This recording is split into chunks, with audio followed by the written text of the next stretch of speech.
नमस्कार, उत्तराखंड समाचार में आपका स्वागत है। मैं कंचन नेगी। सबसे पहले मुख्य समाचार।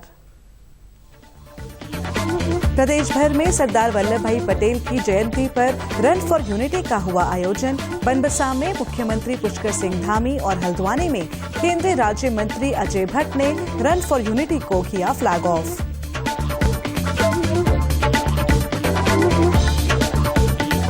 हरिद्वार में केंद्रीय मंत्री गजेंद्र सिंह शेखावत के नेतृत्व में आयोजित गंगा रन कार्यक्रम में युवाओं ने ली स्वच्छ और निर्मल गंगा की शपथ। केंद्रीय मंत्री महेंद्र नाथ पांडे ने भी रन फॉर यूनिटी में किया प्रतिभाग।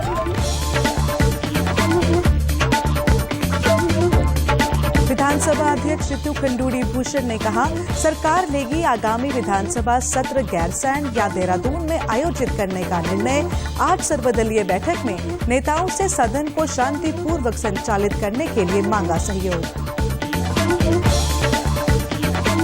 और पीआरडी और एसडीआरएफ में काम करने वाले जवानों को इसी हफ्ते मिलेगा 4 महीने का रुका हुआ मानदेय। कैबिनेट मंत्री रेखा आर्य ने किया ऐलान।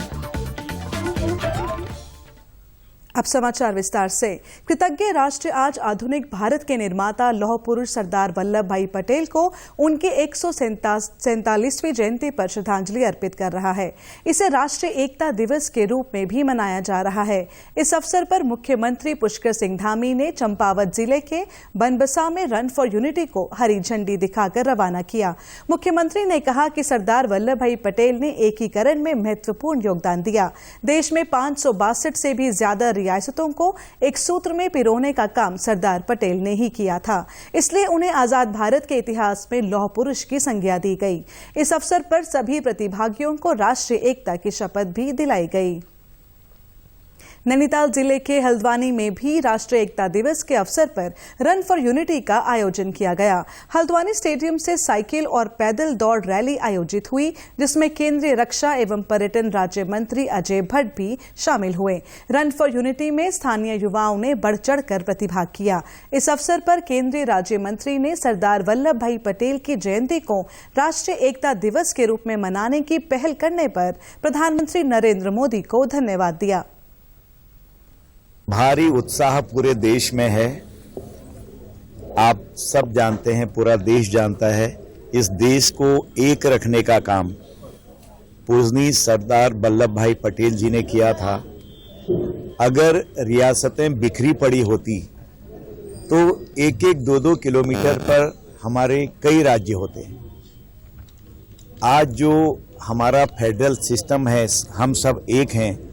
हम सबको एक करने का काम श्रेय पूरी तरह से तत्कालीन गृह मंत्री जी और जो उप प्रधानमंत्री भी हमारे रहे उनको जाता है। जो नई पीढ़ी है, जो इतिहास में पढ़ती थी, वो आज साक्षात करती है कि ऐसे लौह पुरुष हमारे पटेल जी थे, जिनकी वजह से आज का भारत हमको एक दिखाई दे रहा है। हरिद्वार में राष्ट्रीय एकता दिवस के अवसर पर नमामि गंगे कार्यक्रम के अंतर्गत राष्ट्रीय एकता के संदेश के साथ साथ गंगा और इसकी सहायक नदियों की स्वच्छता, निर्मलता और अविरलता के लिए जनमानस में एकता के संदेश को लेकर गंगा रन कार्यक्रम का आयोजन किया गया। इस अवसर पर केंद्रीय जल शक्ति मंत्री गजेंद्र सिंह शेखावत ने कहा, देश आज तेजी से विकसित होकर विश्व में महाशक्ति के रूप में उभर रहा है। इसमें युवाओं की अधिक से अधिक भागीदारी हो सके, इसके लिए राष्ट्रीय एकता दिवस के अवसर पर रन फॉर यूनिटी का आयोजन किया गया है। उन्होंने कहा कि नमामि गंगे के अंतर्गत एक भारत श्रेष्ठ भारत के संकल्प को जन जन तक पहुंचाने के लिए गंगा रन का आयोजन किया गया है। इस अवसर पर केंद्रीय मंत्री ने युवाओं को गंगा की स्वच्छता और निर्मलता बनाए रखने के लिए शपथ भी दिलाई।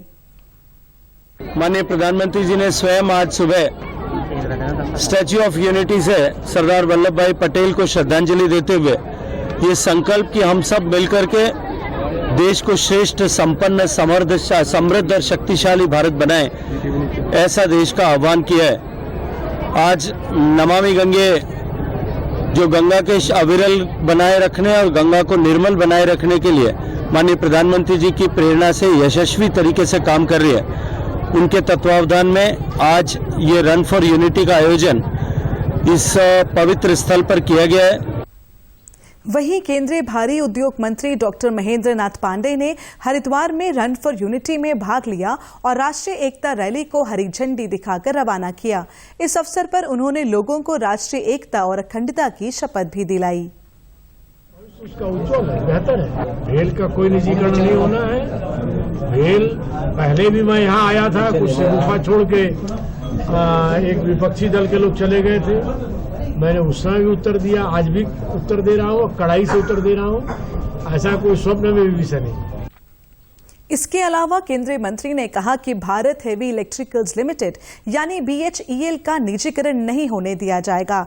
हरिद्वार पहुंचे केंद्रीय मंत्री ने BHEL के निजीकरण के अटकलों को विराम देते हुए कहा कि BHEL अन्य प्रोजेक्ट पर काम कर रहा है और इसका भविष्य उज्जवल है। उन्होंने BHEL के प्रोजेक्ट की समीक्षा भी की। पहले भी मैं यहाँ आया था, कुछ गुफा छोड़ के एक विपक्षी दल के लोग चले गए थे। मैंने उस समय भी उत्तर दिया, आज भी उत्तर दे रहा हूँ, कड़ाई से उत्तर दे रहा हूँ। माननीय प्रधानमंत्री श्री नरेंद्र मोदी जी ने इसके लिए विशेष प्रेरणाएं दी हैं और माननीय गृह मंत्री जी ने संपूर्ण देश की सभी संस्थाओं को, उपक्रमों को एक विशेष निर्देश दिया है कि अमृतकाल के राष्ट्रीय एकता दिवस को बहुत उल्लास के संग मनाया जाए। उसी क्रम में भारी उद्योग मंत्रालय के लोगों ने आज भेल की यहाँ आज इस राष्ट्रीय एकता दिवस में कार्यक्रम संपन्न हुआ, शपथ पत्र संकल्पित किया गया। यहाँ रुकेंगे एक छोटे से ब्रेक के लिए, आप बने रहिए हमारे साथ।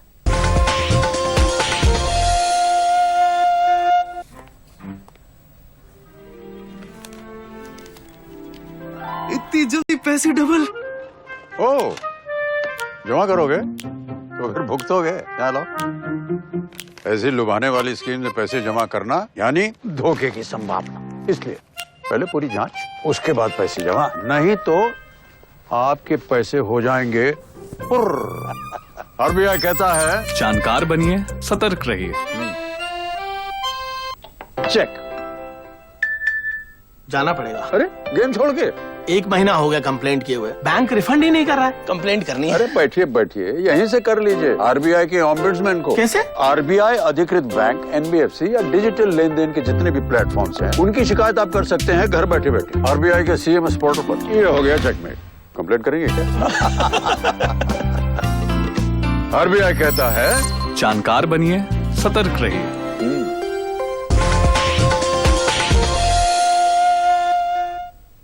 ब्रेक के बाद एक बार फिर आपका स्वागत है। राज्य विधानसभा के आगामी सत्र को लेकर विधानसभा अध्यक्ष रितु खंडूड़ी भूषण की अध्यक्षता में सर्वदलीय बैठक आयोजित की गई।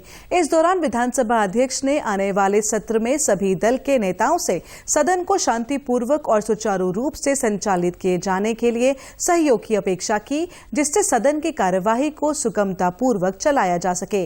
विधानसभा अध्यक्ष ने कहा कि प्रदेश के विकास और जनहित में उठाए गए मुद्दों पर सदन में सकारात्मक चर्चा होगी।